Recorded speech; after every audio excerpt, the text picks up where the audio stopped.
Il existe un très grand nombre d'applications de communication en ligne. De nouvelles sont créées chaque jour, tandis que d'autres évoluent. Dans ces conditions, suivre des tutoriels détaillés ne vous permettra pas d'acquérir des compétences durables.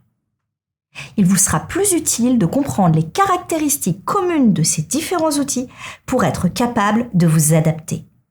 Quand vous utilisez une application en ligne, il est tout d'abord important que vous sachiez ce qu'elle vous permet de faire. Son site web, celui sur lequel vous pouvez créer votre compte, vous présente généralement ses fonctionnalités. Ensuite, lorsque vous vous connectez et que vous accédez à votre page d'accueil, certains éléments vont vous aider à vous repérer. En effet, les interfaces d'aujourd'hui se ressemblent beaucoup. Passer d'un outil à un autre devient alors plus facile pour vous. Et leur aspect sur l'écran de votre ordinateur correspond en général à ce que vous êtes habitué à voir sur celui de votre smartphone. Une tendance de plus qui peut vous aider à vous sentir en terrain connu. Mais quels sont concrètement ces indices qui vous guident ? Tout d'abord, la disposition des éléments sur la page est souvent similaire. Les informations de votre compte sont par exemple en haut à gauche ou à droite de votre écran.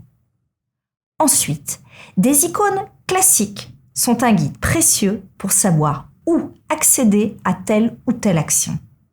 Par exemple, des barres horizontales parallèles vous signalent que vous pouvez ouvrir un menu en cliquant dessus. Et une roue dentée vous conduit vers les paramètres, c'est-à-dire les réglages que vous pouvez faire dans l'application. Vous trouverez dans le cours une liste d'icônes usuelles qui vous aideront à vous sentir plus à l'aise lorsque vous explorerez de nouveaux outils. Vous savez maintenant sur quoi vous appuyer pour vous orienter dans une interface.